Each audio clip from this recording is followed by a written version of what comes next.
அனைவருக்கும் மீண்டும் எனது வணக்கம். சங்க இலக்கியமாக இருக்கட்டும் அல்லது அதற்கு முன் தோன்றிய இலக்கணங்களாக இருக்கட்டும், அதில் தலைவனுக்கு உற்ற தோழனாக இருப்பவன் பாங்கன். அப்பாங்கனை பற்றி அக இலக்கணங்கள் தொல்காப்பியத்திற்கு பின் தோன்றிய அக இலக்கணங்களில் பாங்கன் செயல் எந்தெந்த நிலைகளில் விளக்கப்பட்டுள்ளது என்பதை பற்றி ஒரு கட்டுரை எழுதியுள்ளேன். அதனை இனி காண்போம். அக இலக்கணங்களில் பாங்கன். முன்னுரை. அகவாழ்வில் தலைவிக்கு தோழி போல தலைவனுக்கு உற்ற தோழன் பாங்கன். தலைவனது களவு நிகழ்வுகளில் அதிகம் பங்கு கொள்வதால் அவன் பாங்கன் என அழைக்கப்படுகின்றான். எனினும் தொல்காப்பியத்தில் தோழிக்கு உள்ள முக்கியத்துவம் பாங்கனுக்கு இல்லை. பாங்கன் பற்றிய செய்திகள் சில நூற்பாக்களிலேயே இடம்பெற்றுள்ளன. அவ்வகையில் அக இலக்கணங்களில் பாங்கன் பெறும் இடம் குறித்து விளக்குவதாக இக்கட்டுரை அமையும். பாங்கன் தலைவனுக்கு நெருங்கிய தோழனாய் அமைபவனே பாங்கன் எனப்படுவான்.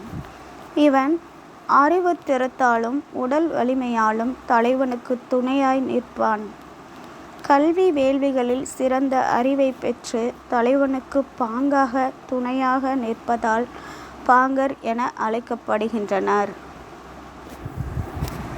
தலைவன் தலைவியருக்கு உண்டான களவு வாழ்வை முதலில் அறிந்து அதனை நீட்டிக்க ஒரு வகையில் துணையாக நிற்கும் தலைவனுக்கு தோழனான பாங்கன் பற்றிய செய்திகள் 7 நூற்பாக்களில் தொல்காப்பியத்தில் களவியல் 13, பொருளியல் 41, 42, 52, செய்யுளியல் 178, 181, 182 ஆகிய நூற்பாக்களில் சுட்டப்பட்டுள்ளன.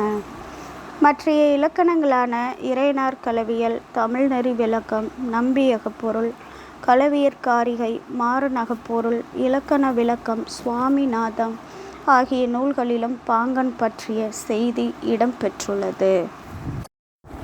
தொல்காப்பியம் போலவே நம்பியகப்பொருள், மாறனகப்பொருள், இலக்கண விளக்கம், சுவாமிநாதம் என்ற 4 நூல்களிலும் களவு கூற்றுக்குரிய மாந்தர்களுள் ஒருவராகவும் வாயில் மாந்தர்களில் ஒருவராகவும் பாங்கன் சுட்டப்படுகின்றான். கள ஒழுக்கத்தில் பாங்கொடு தளால். தொல்காப்பியம் செய்யுளியலில் காம புணர்ச்சியும் இடைந்தலைப்படுதலும் பாங்கொடு தளா அலும் தோழியின் புணர்வும் என தொல்காப்பிய பொருளதிகார செய்யுளியல் 178 என்ற நூற்பாவில் பாங்கனின் செயலை விளக்குகின்றது. பாங்கர் நிமித்தம்.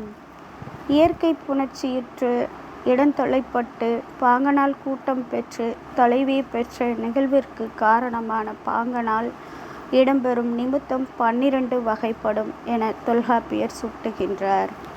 தொல்காப்பியர் சுட்டிய இக்கருத்தையே பாங்கனோரிற் குறி தலை பெய்தலும் என இறையனார் அகப்பொருளும் வினாதல், விடுத்தல், கழறல், மறுத்தல், நோதல், யாண்டன, பின்னுளி என்றல், மாதரை காண்டல், மன்னிய வகுத்தல், கிழவோருக்கு இசைத்தல், மாற்றான் கிளத்தல், பலவரை விடுத்தல் என்பனவாக தமிழ்நெறி விளக்கமும் சுட்டுகின்றன.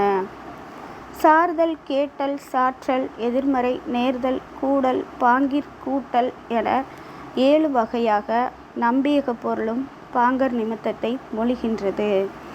களவியற்காரிகை கள ஒழுக்கத்தின் பல வகைகள் பற்றி சுட்டும் பொழுது இரண்டாவதாக பாங்கனிற் கூட்டம் என்பதனையும் வினா, உற்றது உரை, கழறல், எதிர்மறுத்தல், பாங்கன் தனது உளந்தனை வரைத்தல், வினவுதல், வியத்தல், திருவே எனல், கிளத்தல், மருங்கணைதல், மகிழ்தல், இருத்தல் என 12ஐயும் மொழிகின்றன.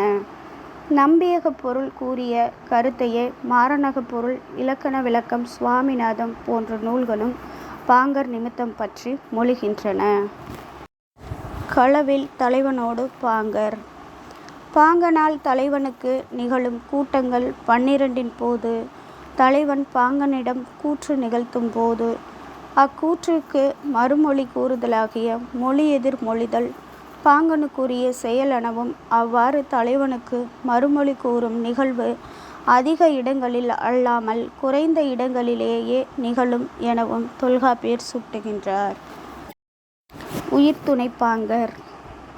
தலைவனுக்கு பார்ப்பான் பாங்கன் என்ற இரு பாங்கரும் தலைவனை விட்டு பிரியாது அவன் கூடவே இருக்கும் இன்னுயிர் துணை போன்றவர். அவ்விருவரும் தலைவனுக்கு அவர் தம் தாய் தந்தையரால் அடைக்கலமாக கொடுக்கப்பட்ட தன்மையுடையவர்கள் என நம்பியக பொருள் சுட்டுகின்றது. பாங்கனின் சிறப்பு. தலைவனும் தலைவியும் மேற்கொண்ட காதலை தோழி தன் மதியுடன்படுத்தலின் மூலம் அறிவதையே அனைத்து அகநூல்களிலும் அறிந்துள்ளோம். ஆனால் தோழிக்கு முன் பாங்கனே தலைவன் தலைவியின் காதலை முதலாவதாக அறிவதனை தோழியின் புணர்வுக்கு முன் பாங்கொடு தளா அழும் எனும் தொல்காப்பியரின் கருத்தை ஆங்கவர் முன்னுறு புணர்ச்சியை ஆருயிர் பாங்கி உணருமுன் பாங்கன் உற்று உணரும் என மாறன் அகப்பொருள் ஒலிவியல் 103வது நூற்பா மொழிகின்றது. இளம்பூரணர் உரையில் பாங்கன் கூற்று. களவியலில் தலைவன் கூற்றுக்கள் அடங்கிய நூற்பாவில் பெட்ட வாயில் பெற்று இரவு வலியுறுத்தோன் என்னும் கூற்றில் தலைவன் கூடவே நிழற்போல நண்பனாக இருக்கும் பாங்கன் அவனிடத்தில் காணப்படும் குற்றங்களை களையும் பொருட்டு சில வினாக்களை தலைவனிடத்து வினவுவான். நின்னார் காணப்பட்டால் எவ்விடத்தால் எத்தன்மையால் என பாங்கன் வினவுதலும், தலைமகற்கு அவள் நிலைமை கூறல், அவ்வழி பாங்கன் வினாதலும் போன்ற கூற்றுக்கள் பாங்கனுக்கு உரியதாக இளம்பூரணர் சுட்டுவர்.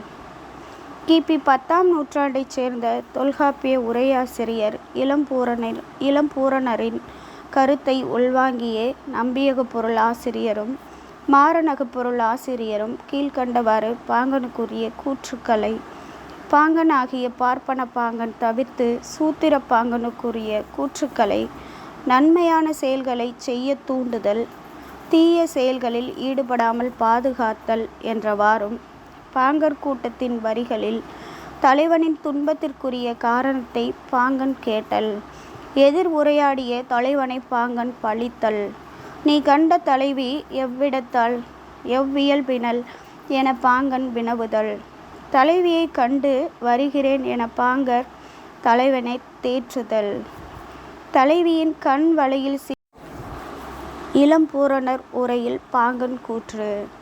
களவியலில் தலைவன் கூற்றுக்கள் அடங்கிய நூற்பாவில் பெட்ட வாயில் பெற்று இரவு வலியுறுத்தோன் என்னும் கூற்றில் தலைவன் கூடவே நிழற்போல நண்பனாக இருக்கும் பாங்கன் அவனிடத்தில் காணப்படும் குற்றங்களை களையும் பொருட்டு சில வினாக்களை தலைவனிடத்து வினவுவான். நின்னார் காணப்பட்டால் எவ்விடத்தால் எத்தன்மையால் என பாங்கன் வினவுதலும், தலைமகற்கு அவள் நிலைமை கூறல், அவ்வழி பாங்கன் வினாதலும் போன்ற கூற்றுக்கள் பாங்கனுக்கு உரியதாக இளம்பூரணர் சுட்டுவர். கிபி 10ஆம் நூற்றாண்டைச் சேர்ந்த தொல்காப்பிய உரையாசிரியர் இளம்பூரணரின் கருத்தை உள்வாங்கியே நம்பியக பொருள் ஆசிரியரும் மாறனக பொருள் ஆசிரியரும் கீழ்கண்டவாறு பாங்கனுக்குரிய கூற்றுக்களை பாங்கன் ஆகிய பார்ப்பன பாங்கன் தவிர்த்து சூத்திர பாங்கனுக்குரிய கூற்றுக்களை நன்மையான செயல்களை செய்ய தூண்டுதல், தீய செயல்களில் ஈடுபடாமல் பாதுகாத்தல் என்றவாறும், பாங்கர் கூட்டத்தின் வரிகளில் தலைவனின் துன்பத்திற்குரிய காரணத்தை பாங்கன் கேட்டல், எதிர் உரையாடிய தலைவனை பாங்கன் பழித்தல், நீ கண்ட தலைவி எவ்விடத்தால் எவ்வியல்பினல் என பாங்கன் வினவுதல், தலைவியை கண்டு வருகிறேன் என பாங்கர் தலைவனை தேற்றுதல், தலைவியின் கண் வலையில் சிக்கிய தலைவன் அவளிடம் இருந்து தப்பித்து நம்மிடம் வந்திருப்பது வியப்புக்குரியது என கூறுதல், தலைவியை பாங்கன் வியந்து போற்றுதல், பாங்கன் சொற்படி தலைவன் குறியெடுத்துச் செல்லல் என முன்னைய கூற்றுக்கள் இரண்டினோடு சேர்த்து பாங்கனுக்குரிய கூற்றுக்கள் 9 நம்பியக பொருளும் சுட்டுகின்றது. மேலும் மாறனகப் பொருளும் பாங்கன் இறைவியை கண்டமை பகர்தலும் என மாறனகப் பொருள் ஒலிவியல் 104வது நூற்பாவில் பாங்கனுக்குரிய கூற்று ஒன்றை சுட்டுகின்றது. பாங்கன் முடிவுரை. பாங்கன் என்பவன் தலைவனை விட்டு பிரியாது கூடவே இருக்கும் நிழல் போன்றவன். களவு கற்பு கூற்றுக்குரிய மாந்தர்களிலும் வாயில் நேர்விக்கும் மாந்தர்களிலும் பாங்கன் ஒருவனாகச் சுட்டப்பட்டுள்ள போதும் பாங்கன் கூற்றுகளோ பாங்கன் வாயில் நேர்வித்த செய்திகளோ தொல்காப்பியத்தில் சுட்டப்பெறவில்லை. பிற்றைய இலக்கணங்களில் இறையனாரகப் பொருள், தமிழ்நெறி விளக்கம், களவியற்காரிகை போன்ற நூல்களில் பாங்கனோரில் தலைப்பெய்தல் என்ற செய்தி சுட்டப்பட்டுள்ள போதும் நம்பியகப் பொருள், மாறனகப் பொருள் என்ற 2 நூல்களே பாங்கனுக்குரிய கூற்றுக்களை மொழிகின்றன. இளம்பூரணர் களவியலில் தலைவன் கூற்றில் பாங்கனுக்குரிய கூற்றுக்கள் 4 சுட்ட, நம்பியகப் பொருள் அதனோடு 5 கூற்றுக்களைச் சேர்த்து 9 கூற்றுக்களாக மொழிகின்றன. இது பிற்றைய இலக்கணங்களில் பாங்கன் பற்றிய கூற்று கோட்பாடு வளர்ச்சி ஆகும். நன்றி, வணக்கம்.